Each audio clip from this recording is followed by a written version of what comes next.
No tak obdivuhodné, že ste sa do toho pustili, pretože už konečne by ho mal niekto zastaviť, lebo už to trvá veľmi dlho. A keby sa do toho pustil už niekto poriadne, keď som ja tam vtedy bola a ja som vlastne robila rozhovor, ani nie rozhovor, ale písala som si nejaký novinár, pán Kajínek. Jo. On robil nejaký článok. Lebo ja som sa na toho Kajínka dostala takým spôsobom, že on už raz o ňom písal. No, o satanovej komunite. To. Jo.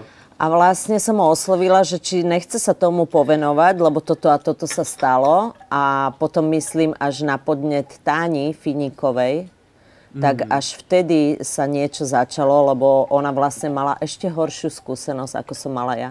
Ja som, chvála Bohu, nepochodila zle, mňa len osočovali po sociálnych sieťach. A on tým, že má obrovskú sílu na tých YouTubeových kanáloch a na tých svojich Facebookových a neviem ešte jakých, tak vlastne veľa ľudí strhol. Ono to, tým, že to spôsobil v Čechách, ono sa to prenieslo na Slovensko, dokonca až do Trnavy. A na mňa sa tu ľudia vypytovali na čerpačkách a podobne. Veď to tá tvoja sestra, veď to tá tvoja kamoška. Jako to malo obrovskú sílu. Ja keby som nemala takú povahu, akú mám, tak ja sa z toho zložím. Lebo mne dennodenne písali stovky cudzích ľudí a škaredo mi nadávali napríklad. A ja som nič nespravila. Takže to bolo tak strašné, že jednoducho, chvála Bohu, že mám takú povahu, že no dobre, kašľať na to, veď to sú len sociálne siete a nech ja viem, jaká som povaha a moji blízky ma poznajú, takže ja som to prežila, ale mať slabú povahu, tak fakt to bolo na psychiku veľmi zle. Veľmi zle, čo on dokáže ako strhnúť ľudí a ako mu všetci nie, ale tá jeho komunita, ako mu veria a ako mu pomáhajú, to je neskutočne chore. Tým, že on je chorý človek, tak aj toto je chore, čo on dokáže ako strhnúť dáv so sebou. Takže chvála Bohu, je to za mnou, je to už 5 rokov vlastne, ale teda nikdy viacej. Ja aj do toho článku som povedala, že ľudia, dobre si preverujte, aká je to misia, akí sú to ľudia, čo vlastne robia. Či je to transparentné, či sa to robí tak, ako sa má. Takže to bolo také znúdzecnosť, že ja som podnikala a vlastne nechcela som sedieť doma, že čo si začne, všetko zavreté. Takže ja som sa na prvé odporúčanie od kamarátov, že aha, títo robia nejakú misiu, môže sa tam pridať, tak ja som ani neváhala, nič som si nezisťovala a ja som sa za nimi vybrala. A to bola chyba. Když se řekne Jakub Jáhl, tak co se vám vybaví jako první? No, zlý človek. Jemu išlo zlo už z očí. On jednoducho to má v sebe. On je kedysi sa venoval tej satanovej komunite. On sám zosobňuje toho satana. Ozaj. Že on sa snaží veľa ľuďom ublížiť. A každý sa opýta, že prečo vlastne? Veď nikto mu neublížil, nikto sa do ňoho nestará. Prečo on sa stará do všetkých? A prečo robí také zlo? No, lebo to má v sebe. Lebo on je chorý. On chodil tým psychiatrom, takže s ním to nie je v poriadku. On aj tie rodinné vzťahy, aj všetko, on vlastne aj z tých Čiech, vlastne on v tej Tanzánii, on utekal pred niečím stále. Lebo v Čechách už mal toľko problémov nárobených, že jemu v tej Tanzánii bolo dobre. Ľudia ho sponzorovali, posielali mu peniaze a jemu sa tam dobre žilo. On si tam platil 2 domy. Napríklad. On keď mal zlú náladu, tak z toho jedného domu išiel do mesta, do druhého, myslím, bytu alebo čo. On si tam platil chlapcov za peniaze sex a podobne. Však on bol celý pomýlený. On nevedel, či je na chlapov, či je na ženy. On bol celý pomýlený. Takže... A on normálne ako Afričanom platil za sex? Áno, mladých všelijakých chlapcov, veď tam je obrovská chudoba v tom moši. Tam jednoducho... Tam im je to asi jedno. Oni sú tak zúfali, že on tým, že mal tie peniaze, tak on bol veľmi kamarátsky. On psychopat, alebo myslím, že sa tomu hovorí manipulátor, ale taký až narcista. On sám seba obdivoval. A ja keď som tam prišla, ja som bola od nich staršia a na mňa si nič také nedovolili. Ale aj videli moju povahu, že jednoducho sa nebojím a poviem si svoje. A ja som vlastne sa hneď aj začala prejavovať, že keď som tam bola v tej misii a vlastne som sa rozkúkala čo aj ako, tak som videla, ako sa hospodári s tými peniazmi, ktoré každý deň prichádzali na účet. On urobil úžasné video, na to sa namotalo kopec ľudí a tie peniaze mu začali cinkať na tom účte. Oni každé ráno na ten účet išli, vybrali sa peniaze, pokúpilo sa, čo sa chcelo, nie čo bolo treba pre deti v siročinci a podobne. Pokúpilo sa jedlo, zaplatilo sa bývanie v 2 parádnych domoch, kúpili sa hlavne drogy, aby sa malo večer čo žuť a jednoducho, neviem už, jak sa tá droga volá, ale to sa žujú také listy, nie je to koka, ale niečo podobné, marihuana a podobne, to všetko si nakúpili z tých peňazí, ktoré im cinkali na účte. A ja keď som to videla, že aha, tak toto nie je v poriadku, čo sa robí, tak som sa začala ozývať, ale prečo to takto robíte? Kde to má nejakú transparentnosť alebo podobne? No, do toho sa nestará. A potom vlastne už to bolo cítiť, že ja s tým nesúhlasím, že sa mi to nepáči, tak Jakub začal odo mňa bočiť. On sa mi začal vyhýbať a vlastne ja keď som odchádzala z tej misie, on sa so mnou ani nerozlúčil. Takže to bylo celé zle. Takže vy jste jako tam zažila nějaké jako zkušenosti, jste slyšela o tom, že si prostě kupoval někde Afričany na sex a tak dále? Áno. On to aj povedal jednoducho. On sa na tom smial, on za tie peniaze si tých chlapcov afrických kupoval a preto si prenajímal ten dom, kde sme bývali my. Ako komunita, že sme boli vlastne misia. A on potom v tom hlavnom meste, v tom centre, v tom Moši si prenajímal ešte nejaké bývanie a tam vlastne si chodil užívať. On keď nemal na nás náladu, tak on odišiel tam a jeho aj 2 dní nebolo. No, Josefa som spoznala v tej misii. On im pomáhal, pretože im prekladal do svahilčiny. Takže on sa denodenne prišiel do toho domu, on býval vlastne inde, on mal svoj život, ale každý deň, keď bolo treba, tak prišiel a prekladal im. A ja som ho vlastne spoznala tam. On bol veľmi dobrý človek, úslužný, úctivý, vedel po anglicky, robil sprievodcu. A my sme sa tak skamarátili, tak úplne samozrejme. Lenže ja som, tým, že som bývala s nimi v tom dome, tak od Jakuba som sa dozvedela, že jemu sa ten Jozef páči. Že by ho chcel získať pre seba do postele na sex, neviem. Len ja keď som odchádzala z tej misie, už myslím, že to bolo predposledný deň, tak Jozef na rozlúčku ma poboskal. A ja som im to povedala večer, že no chlapci, že Jakub, nechaj si zajsť chuť, pretože Jozef nie je na chlapcov, ale je normálne na ženy. Povedal, že sa mu páčim a podobne. No Jakub sa prestal so mnou rozprávať, urazil sa, odišiel do druhého domu, ani sa so mnou nerozlúčil. A potom ma začal napádať, pretože ja keď som prišla na Slovensko, tak som poskytla rozhovor, myslím, že do Slovenského rádia. Ale už tým, že a oni stále chceli, aby som ich zviditeľnila a spomenula v tom rozhovore a podobne, lenže ja tým, že som vedela, čo už sa tam deje a ako sa hospodári s tými peniazmi, že to nie je všetko OK, tak ja som zámerne už v tom rozhovore ich mená nespomenula. Lebo už som vedela, že toto nie je tá správna misia. No tak už za to ma začal napadať cez správy. A slúbila si, že vyzbieraš peniaze na elektriku do siročinca. Pritom jemu tie peniaze chodili a on tam pomáhal minimálne. On tie peniaze si užíval pre seba a odo mňa chcel, aby som urobila zbierku na elektriku.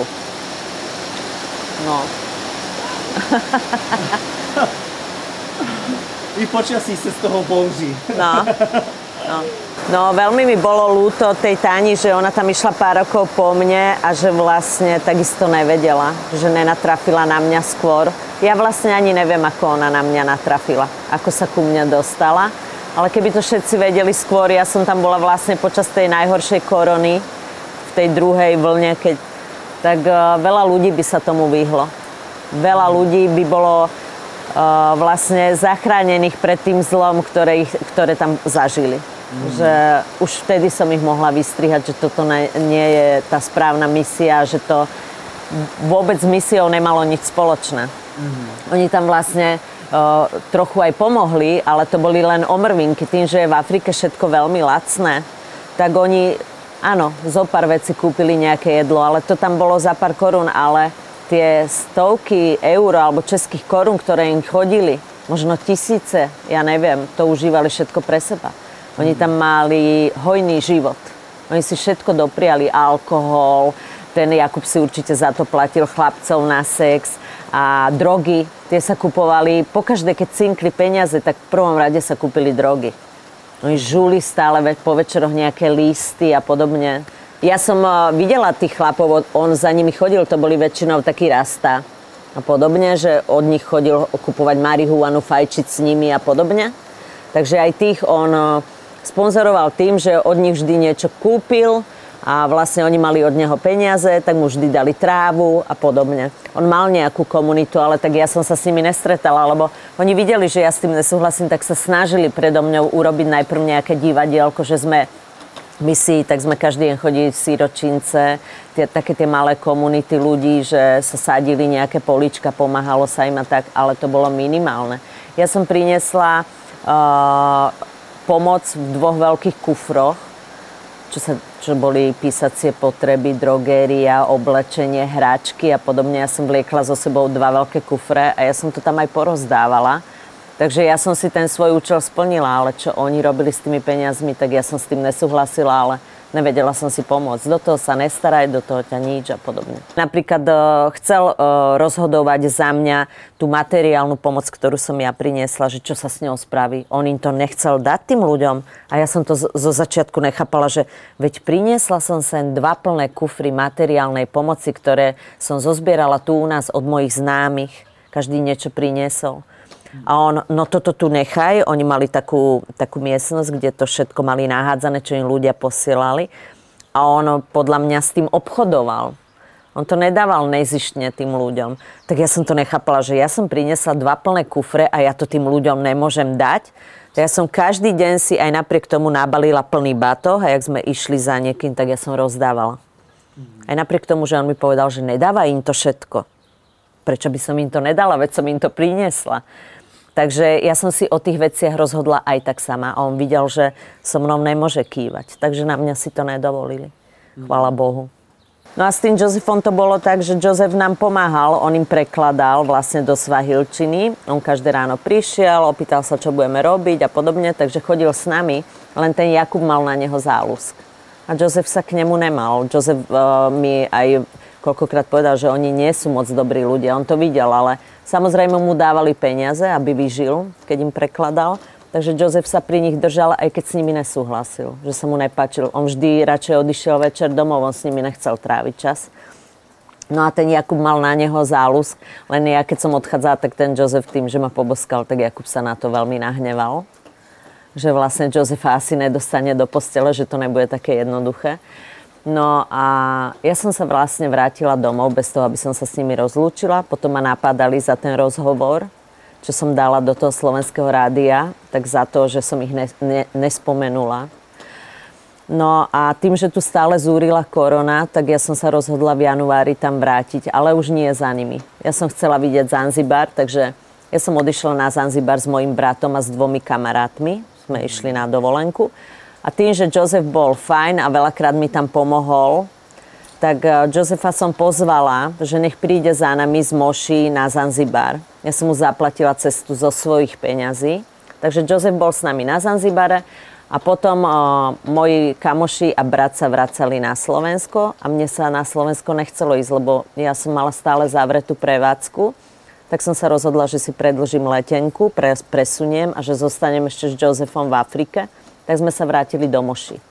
No a to bolo celé zle.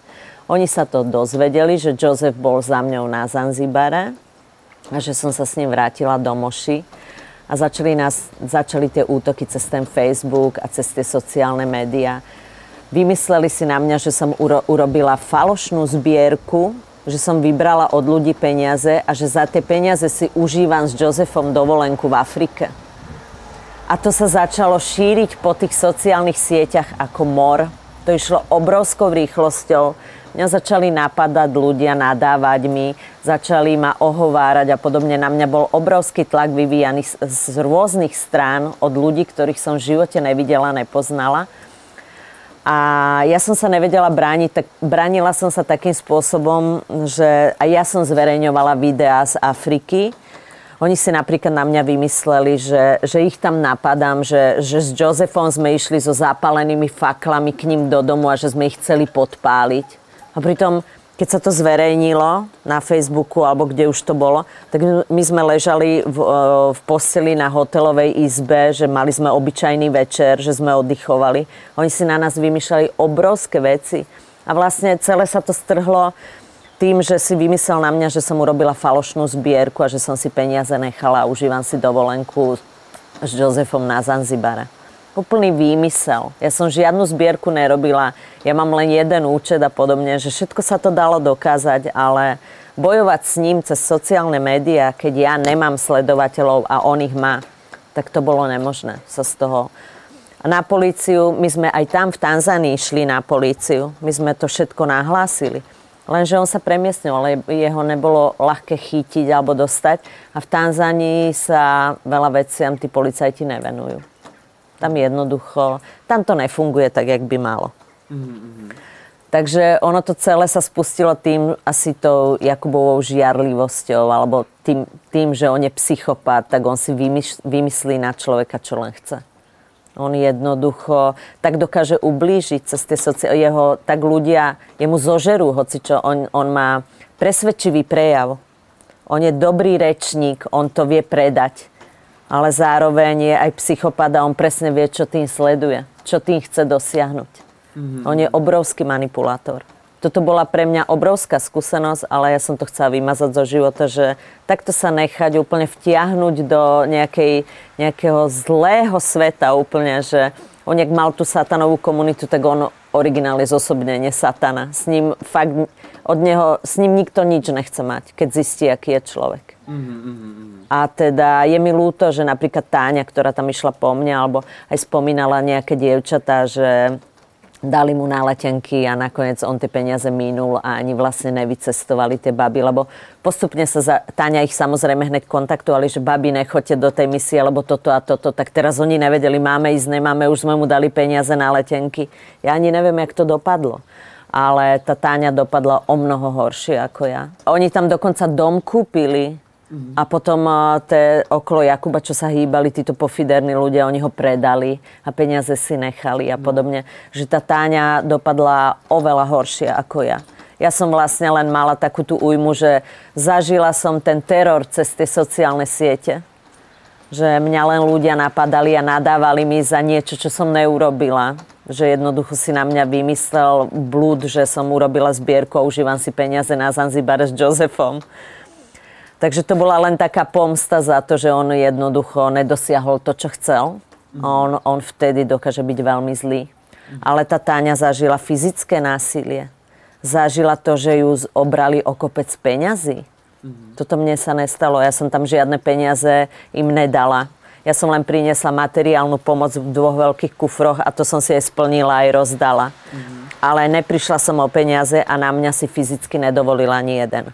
A ešte mám historku, že my keď sme sa vrátili z toho Zanzibaru do toho Moši, tak ja som sa chcela ísť pozrieť do toho siročinca. A my sme tam toho Jakuba s tým, on vtedy pôsobil s Martinom Čičom. Neviem, či vám to meno niečo hovorí. A my sme ich tam stretli. A už sa toto všetko dialo na tých sociálnych sieťach, že ma očierňoval. A ja samozrejme to, že som bola nahnevaná, že to je nepravda, že čo si to dovoluje. A ja, jak som ho v tom siročenici stretla, tak ja som ho začala byť. Normálne od hnevu som išla proti nemu, som si to chcela s ním vysvetliť, tvárou v tvár, že čo si to dovoluje vymýšľať si na mňa takéto nepravdy.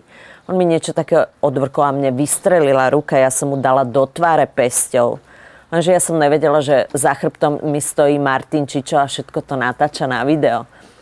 A oni si natočili z toho video, ktoré úplne obrátili a zase pre ľudí urobili scénku, ako ja som ho napadla. Pritom to tak nebolo, ja som si len s ním vysvetľovala nejaké veci a on mi niečo odvrkol a mne vystrelila ruka a oni natočili z toho video, že ja som ho v siročinci napadla a zase sprška od ľudí, zase mi nadávali. Oni všetko vedeli otočiť. Masaker. Masaker, to bol originál masaker. No. Takže aj ten Jozef sa prestal s nimi kontaktovať, lebo oni vlastne obviňovali aj Jozefa, že kradol peniaze siročincu, že vlastne so mnou si užíva peniaze a podobne.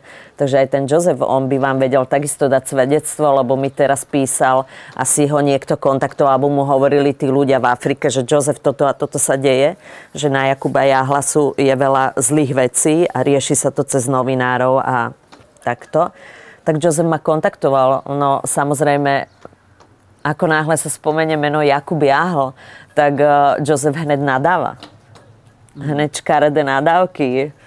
No jasné, pro nej je to pomalu trauma, bych řekl. Áno, lebo v Tanzánii tí ľudia, oni sa veľmi boja polícia, problémov s vládou a podobne, že oni sa nechcú dostať do problémov a oni sa cítili pri Jakubovi ohrození, že budú mať problémy s vládou alebo s políciou. Takže Jozef na ňo nemá dobré spomienky ani pekného slova. Ja som asi vzbudzovala u nich nejaký rešpekt, tak pri mne si to nedovolili. Ale ja som napríklad videla, že my keď sme prišli do siročinca, tak on sa tým deťom nevenoval. On ich nemal za nič, tie deti. On jednoducho nebol láskavý a milý k tým deťom. On za všetkým videl len peniaze. On len potreboval s tými deťmi natočiť nejaké video, aby získal od ľudí peniaze, pretože mať na videu rozkošné africké deti, ktoré sú hladné a pýtajú jesť, to chytí za srdce každého správneho človeka. On to vedel obrovsky zneužívať. Ale on jednoducho nemal cit k tým deťom. On to nerobil nezištne. On to robil len za cieľom vyťahnuť z ľudí peniaze, aby mal z čoho žiť. Pretože v Čechách už narobil toľko problémov, že jemu sa v tej Tanzánii dobre žilo. Jeho sponzorovali ľudia, dokonca ho chvíľu sponzorovali piráti. Čo som tomu vôbec nerozumela, prečo to robia? Prečo sa dajú oblbnúť takí ľudia ako politická strana? Veď viem si to zistiť, ale jednoducho jeho aj piráti sponzorovali. On ťahal od ľudí peniaze. Hral na city, vedel to perfektne zahrať. On mal zručnosti v točení videí. On to jednoducho vedel na tých ľudí zahrať a tie peniaze sa mu sypali. Ja jediné peniaze, ktoré som im poslala, boli peniaze za rúška, ktoré ušili africké ženy, keď bola korona, také farebné rúška. A tie som priviezla, keď som sa vracala v decembri domov, tak tie som priviezla so sebou, predala som ich po známych a utržila som okolo 150 eur, ktoré som im poslala na ten účet, lebo som vedela, že mi nepatria tie peniaze. No lenže on pýtal ďalšie. A ešte pošli peniaze, pretože si slúbila, že urobíš zbierku. Ale ja som žiadnu zbierku nerobila, veď ja by som si to musela najprv zaregistrovať a rozbehnúť. Lenže potom, keď ma videl, že som s Jozefom na Zanzibare, že Jozef sa na nich vykašľal, vlastne im prestal prekladať, on vlastne od nich utiekol, lebo už mal toho plné zuby.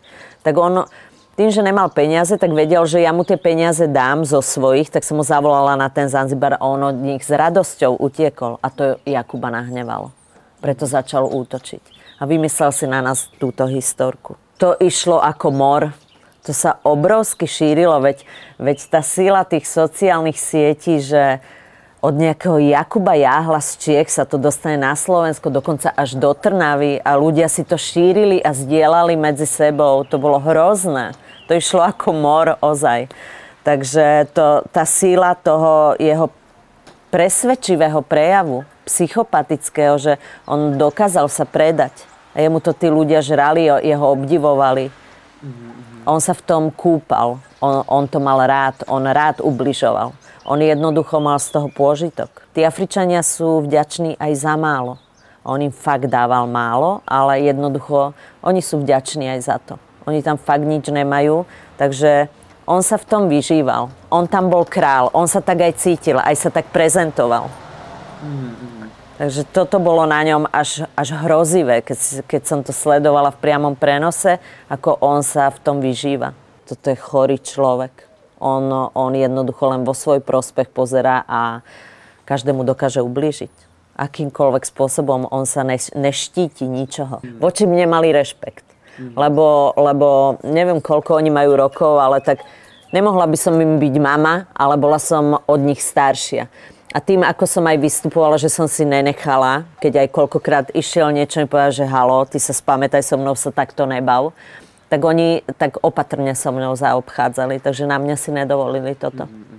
Ja som mala tak obrovskú výhodu v tomto, že tie mladé baby a chalani, čo tam chodia, tak áno, ich zmanipuluje, lebo tak môže si to dovoliť. Na mňa si nič také nedovolil, chvála Bohu. Takže ja keď som aj v tom siročinci bola, že sme niečo robili s tými deťmi alebo tak on väčšinou sa tým deťom buď tam nebol, že si užíval svoje, alebo bol ešte stále nafetovaný, zdrogovaný, takže on vlastne s nami koľkokrát ani nešiel, že bol rozbitý. Alebo keď tam aj bol, tak on vôbec tie deti ako keby ani neregistroval. On sa im nikdy nevenoval, že tak, ako by sa mal. Takže myslím si, že čím dlhšie v tej Tanzánii boli, tak tým horšie zverstva tam robili. Myslím si, že takto to je, že oni... Ja som tam bola ešte v takých počiatkoch, tak len skúšali, čo všetko si môžu dovoliť. Ale už keď tam bola Táňa, tak oni už to mali odskúšané, čo všetko si môžu dovoliť a čo všetko im prechádza. Tak si myslím, že horšie a horšie veci sa tam diali, čo aj teda Táňa môže potvrdiť, že ona tam zažila horšie zverstvá ako ja. Ja už potom som ho zablokovala, že už mi nechodilo nič, lebo on tak dlhé správy a tak si dokázal skonšpirovať hocičo, že úplne strašné konšpirácie. Ja neviem, kde on... Ale tým, že je psychopat a že to v hlave nemá v poriadku, tak asi by dokázal točiť perfektné katastrofické alebo science fiction filmy, lebo tá jeho fantázia, čo on dokáže vyplodiť v tej hlave, to normálne človek žasol. Takže ja dúfam, že konečne už sa niekto obuje do toho tak poriadne, že ho zastaví. Pretože od toho, čo som tam ja bola, ubehlo 5 rokov a on ešte stále vyvádza a horšie veci, tak už nech ho už konečne niekto zastaví. Už sa niekto do toho poriadne obuje, lebo toto nie je normálne, že aby takto jeden človek dokázal toľko zla napáchať medzi ľuďmi, aj na sociálnych sieťach, aj všade. Očierňuje nadácie, ktoré sa snažia niečo vybudovať. Očierňuje ľudí, ktorí robia poriadnu robotu. A on sa len priživuje, živí sa sledovanosťou, ukája si svoje ego a ubližuje ľuďom, ktorí makajú. A toto nie je spravodlivé, aby to takto dopadlo. To sa musí jednoducho vyriešiť a niekto sa musí do toho obuť, aby ho už konečne zastavil v tomto páchaní zla.